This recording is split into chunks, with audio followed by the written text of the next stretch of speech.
News 24। রাজাপুরে Mayapur ISKCON মন্দির থেকে মাত্র 5 কিলোমিটার দূরে অবস্থিত জগন্নাথ, বলদেব এবং সুভদ্রার মন্দির। সারা বছরই এই মন্দিরে পূজার্চনা চলে। আজ জগন্নাথ দেবের স্নানযাত্রা উপলক্ষে সকাল থেকেই মন্দির চত্বরে ভক্তদের উপচে পড়া ভিড়। সবাই স্নান করানোর জন্য দীর্ঘ লাইনে দাঁড়িয়ে আছেন। পুলিশ ও প্রশাসনের পক্ষ থেকে নিরাপত্তার কড়া ব্যবস্থা নেওয়া হয়েছে যাতে কোনো অপ্রীতিকর ঘটনা না ঘটে। স্নানযাত্রার পর রথযাত্রার দিন 3টি সুসজ্জিত রথে জগন্নাথ, বলরাম এবং সুভদ্রা দেবীর মূর্তি নিয়ে রওনা হন ইস্কন মন্দিরের উদ্দেশ্যে। ভক্তরা রশ্মি টেনে এবং নানা বাদ্যযন্ত্র বাজিয়ে রথটি টানেন। ইস্কন মন্দিরে অস্থায়ী মাসির বাড়ি তৈরি হয় এবং যেখানে 7 দিন ধরে 56 ভোগ দিয়ে দেবতাদের পুজো করা হয়। 7 দিন পর সেই একই রথে দেবতারা ফিরে আসেন রাজাপুর মন্দিরে। এই অনুষ্ঠানকে ঘিরে এলাকা জুড়ে উৎসব মুখর পরিবেশ তৈরি হয়। Bureau report, NN news 24।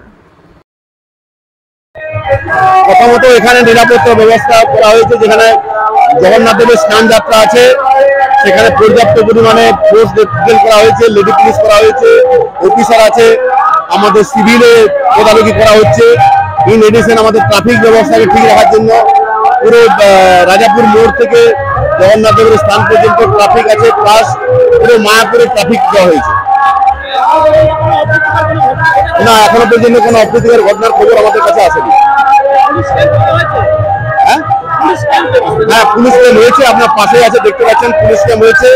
Police camp থেকে জনসাধারণের উদ্দেশ্যে অ্যাওয়ারনেস করা হচ্ছে যাতে তারা, যেহেতু প্রচুর ভিড় আছে, যার জন্য তারা তাদের পার্সোনাল বিলঙ্গিং যেন নিজ দায়িত্বে রাখে, একটু কেয়ারে থাকে, যেসব বাচ্চা আছে তাদের জন্য কেয়ারে রাখে, এইসব অ্যাওয়ারনেস তাদেরকে বলে দেওয়া হচ্ছে। যত গাড়ি ঘোড়া যাতে না দাঁড় করায়, ট্রাফিক ব্যবস্থা যাতে সচল থাকে সেগুলো তাদেরকে বলে দেওয়া হচ্ছে। এবং আমাদের যেসব পুলিশ কর্মচারী যাদের ডিউটিতে আছে তারা যাতে ডিউটিতে সচেষ্ট থাকে, তাদের যেন জনসাধারণের কোনো অসুবিধা না হয় তার জন্য সমস্ত ব্যবস্থা করা হয়েছে। আমি আছি, আমার ইনচার্জ আছে, মায়াপুর আছে, আমার ডিএসপি ডিএনটি সাহেব আছে, সব বলে দেওয়া হয়েছে। জয় জগন্নাথ। নীলাচল নিবাসায় নিত্যায় পরমাত্মনে বলভদ্র সুভদ্রাভ্যাম জগন্নাথায়তে নমঃ। আজ শুভ দিন, ভগবান জগন্নাথ দেবের আবির্ভাব তিথি মহা মহোৎসব স্নান যাত্রা। ইস্কনের প্রধান কেন্দ্র শ্রীধাম মায়াপুরের শাখা কেন্দ্র রাজাপুর জগন্নাথ মন্দিরে যথাযথ ধর্মীয় উৎসাহ উদ্দীপনার সঙ্গে এই উৎসব পালন করা হচ্ছে 2 দিন ব্যাপী।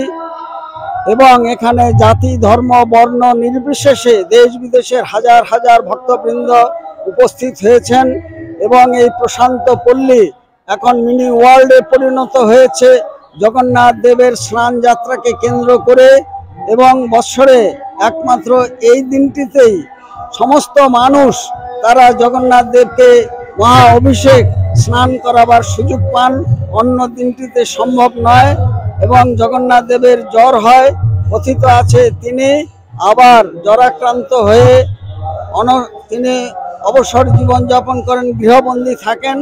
পুনরায় 25-এ পর্যন্ত এই জগন্নাথ মন্দির বন্ধ থাকবে। 26-এ হবে নেত্র উৎসব এবং 27 তারিখে 3টি সুসজ্জিত রথে জগন্নাথ, বলদেব এবং সুভদ্রা মহারানী 5 কিলোমিটার অতিক্রম করে রাজাপুর জগন্নাথ মন্দির থেকে মায়াপুরে যাবেন। এবং সকলকে এইসব উৎসব আদিতে অংশগ্রহণ করার জন্য সাদর আমন্ত্রণ জানাই রসিক গৌরাঙ্গ দাস, ইস্কন মায়াপুর, জনসংযোগ আধিকারিক, নদিয়া। আজকে সকালে